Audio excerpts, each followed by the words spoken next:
और सिरसा में इस प्रकार के जो हम लोगों ने चिन्हित कर लिए हैं उन लोगों को,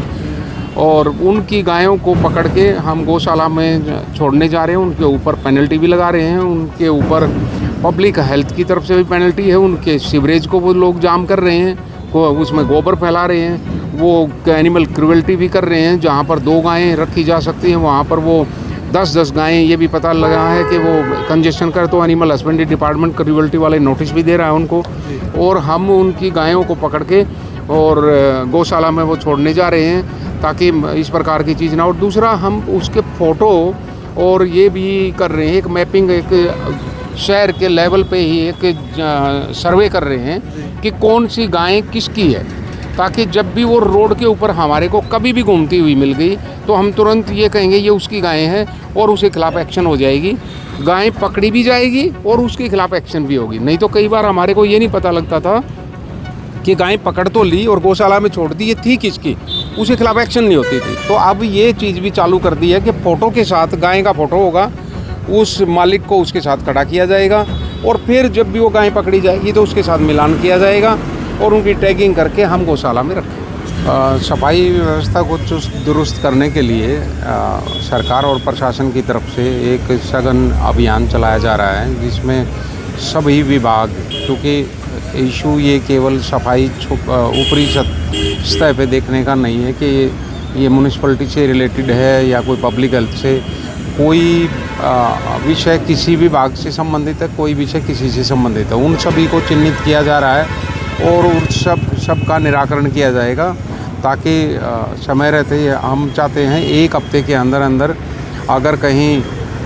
सीवरेज बैक मार रहा है तो उसको ठीक किया जाए। एक सेकेंडरी पॉइंट के ऊपर कोई गंदगी फैली हुई है वो उठाते तो हैं, लेकिन वो जो कीचड़ और ऐसे चीज़ें फैल के वो एक बुरा दृश्य पैदा करता है,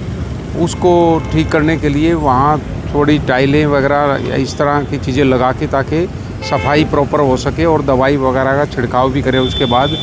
और जो मिट्टी या ऐसी चीज़ें कहीं पर पड़ी हुई है तो उसका उठान किया जाए ताकि वो बह के हमारे रोडों को या इस प्रकार के कीचड़ पैदा ना करें। जो घर घर से कूड़ा उठान किया जा रहा है तो उसके बारे में भी लोगों से मिला जा रहा है कि भाई कहीं किसी वार्ड में या किसी कॉलोनी में कहीं ऐसा तो नहीं है कि कोई गाड़ी नहीं आती हो।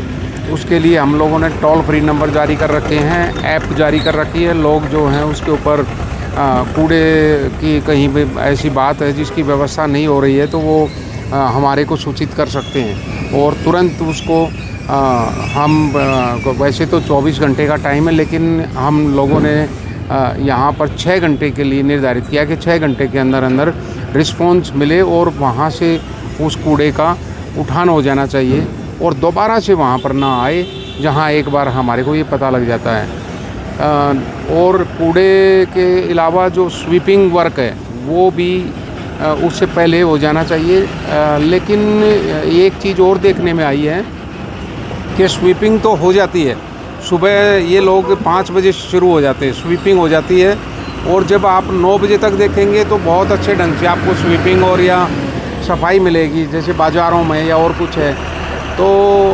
प्राय ये देखने में आया है कि सुबह फिर 10 बजे के करीब वहाँ फिर गंदगी आ जाती है और इस बारे में कुछ लोगों ने बताया कि सुबह जो हमारे दुकानदार भाई हैं वो अंदर जो सुबह जो सफाई करते हैं तो वो बाहर की तरफ करते, तो हम लोगों ने उनसे भी अनुरोध किया है कि वो एक डस्टबिन रखें और उसमें कूड़े को रख लें। वो जब कहेंगे गाड़ी दोबारा चक्कर उनके लिए लगा देगी और वो जैसे ही आएँ वो आपसे डस्टबिन लेगी और आपके कूड़े को उसमें डाल देगी, ताकि दिन में काफ़ी समय तक वहाँ सफाई नज़र आए हमारे को, सुबह सुबह ऐसे ना हो। एक ये इसके लिए हम लोगों ने टाइम निर्धारित किया है उन सब से मिल के, एसोसिएशन से मिल के, कि जब भी वो चाहते हैं तभी मतलब गाड़ी आ जाएगी और वो कूड़े का उठान करेगी। इसके अलावा जो गायें या और स्ट्रे एनिमल जो घूम रहे हैं उनको भी पकड़ने के लिए बड़ा तेज़ी से अभियान चल रहा है। डेली उसकी प्रोग्रेस ली जा रही है। हम लोगों ने एक टारगेट रखा है कि कम से कम 100 गायें रोज़ पकड़ी जाए, उनकी टैगिंग की जाए, एनिमल हस्बेंड्री डिपार्टमेंट से और गौशाला वालों से ये लिखित में लिया जाए उनको इतनी गायें दे दी हैं और उसको पोर्टल के ऊपर पूरे तरीके से उसका डेटा अपलोड किया जाए, ताकि ये वेरीफाई हो सके कि कौन सी गायें पकड़ी थी और कितनी गायें आज के दिन किसी गौशाला में है और कितनी कैपेसिटी है। तो इस बारे में भी चल रहा है। और जैसे कोई स्ट्रे डॉग्स हैं, उनके स्टरलाइजेशन का प्रोग्राम भी हमारा चल रहा है, ताकि उनकी संख्या ना बढ़े या डॉग बाइट्स की घटनाएं हमारी कम से कम हो। तो अभी क्योंकि बारिश का सीज़न है, तो बारिश के कारण तो कुछ चीज़ें स्वाभाविक रूप से कहीं कहीं पानी खड़ा हो जाता है और उसको उतरने में टाइम लगता है। तो शहर में वैसे स्टॉर्म वाटर का एक बड़ा प्रोजेक्ट चल रहा है, 2 प्रोजेक्ट पहले से ही काम कर रहे हैं, और जो नया प्रोजेक्ट है उसके कारण भी कहीं मतलब एक जो कहते हैं इनकन्वीनियंस, असुविधा लोगों को पैदा हो रही है, और बारिश ने और मिलके और भी सिचुएशन को कंपाउंड कर देती हैं। परंतु वो कम से कम हो, ऐसी असुविधा कम से कम हो, इसके लिए एजेंसी को भी और जो टेक्निकल विंग है उनको बोल दिया गया है कि वो जैसे ही कोई आपका स्टॉर्म वाटर का पाइप बिछा दिया तो फिर तुरंत ही उसको मोटरेबल करें ऊपर, उसके ऊपर कोई रोड़ा या बजरपुर या कोई ऐसी चीज़ें डाल के खोरा, तो उसको मोटरेबल करें जब तक वो रोड दोबारा से ना बने। जहाँ तक दोबारा से रोड बनाने की, कारपेटिंग की बात है, वो 10 करोड़ रुपए का अभी उनकी तरफ से B&R की तरफ से बिल आया है। म्यूनिसिपैलिटी उनको 10 करोड़ रुपए देने जा रही है, और वो तुरंत ही उसके बाद टेंडर करके और रोड को दोबारा से वैसा ही जैसा पहले था कारपेटेड वैसा ही उसको बना देंगे। इस प्रकार से ये कुछ विषय थे जो मैंने आपसे शेयर किए। और भी बहुत चीज़ें हैं जिनके ऊपर हम तत्परता से ध्यान दे रहे हैं और उनका हल निकालने की कोशिश कर रहे हैं। सर, कूड़ा पॉइंट्स का आपने निरीक्षण किया है। हाँ। लगता है कि कहीं ना कहीं अधिकारियों की लापरवाही या कमियां हैं जो इस तरह की व्यवस्थाएं हैं। आपने खुद देखा है कि कूड़े की मैं बात करूँ, चाहे प्रॉब्लम्स की मैं बात करूँ, तो वहाँ कहीं ना लगता है कि कहीं ना कहीं जो जिस एजेंसी को ठेका दिया हुआ या फिर जिस कर्मचारी को जो कूड़ा पॉइंट हैं हमारे अभी 4 जगह पे हैं, और आगे चल के हम इनको कम भी करने जा रहे हैं, क्योंकि मोबाइल हम डस्टबिन रखेंगे वहाँ पर, और गाड़ी के परमानेंट नंबर खड़ा रखेंगे ताकि वहाँ आए और वहीं पर खड़ा हो जाए। परंतु ये है कि दिन में 2 बार जो कूड़ा पॉइंट हैं उनकी रिपोर्ट ली जाती है फ़ोटो के साथ, और वो उसके ऊपर टाइम आता है और कोऑर्डिनेट्स आते हैं और सारी चीज़ें होती हैं दिन में 2 बार। उसके बावजूद भी कोई और ज़रूर कोई ना कोई कमियां रह जाती हैं, और जब भी हमारे संज्ञान में इस बात का आता है तो तुरंत शोकाज या वार्निंग इशू की जाती है और हम एक्शन लेते हैं। हालांकि दुकानदारों को आपने समझाने का भी प्रयास किया, लेकिन फिर भी कुछ दुकानदार ऐसा है जो समझते नहीं हैं, बल्कि कूड़ा बाहर डाल देते हैं। मुझे लगता है कि शायद वो कोऑपरेट करेंगे।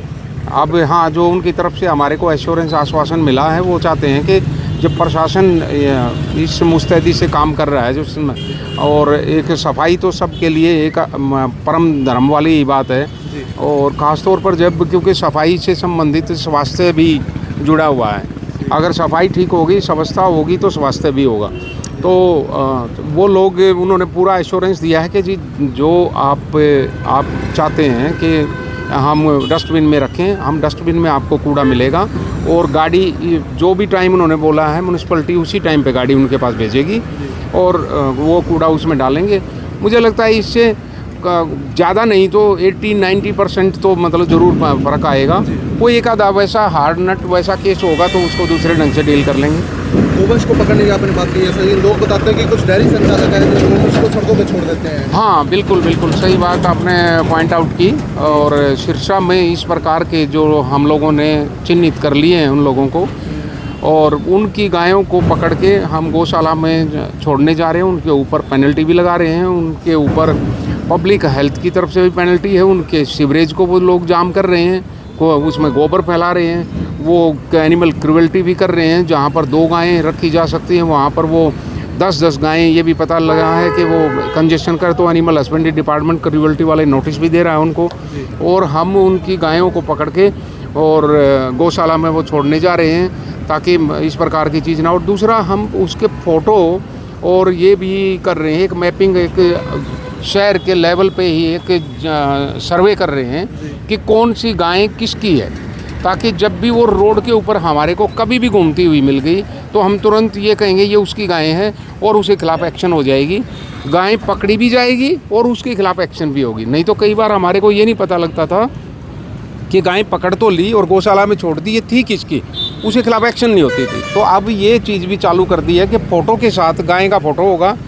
उस मालिक को उसके साथ खड़ा किया जाएगा और फिर जब भी वो गाय पकड़ी जाएगी तो उसके साथ मिलान किया जाएगा और उनकी टैगिंग करके हम गौशाला में रखें। स्टॉर्म वाटर प्रोजेक्ट से लोगों को बड़ी समस्या है, जो बारिश होती है तो व्हीकल्स धंस जाते हैं, कई गाड़ियाँ भी आपने देखी होंगी धंस जाती है, तो क्या कुछ इस तरह का आगे जाकर व्यवस्था मैंने हाँ, मैंने जैसे अभी थोड़ी देर पहले ही आपको बताया कि स्टॉर्म वाटर से रिलेटेड कुछ जो समस्याएं थी उसके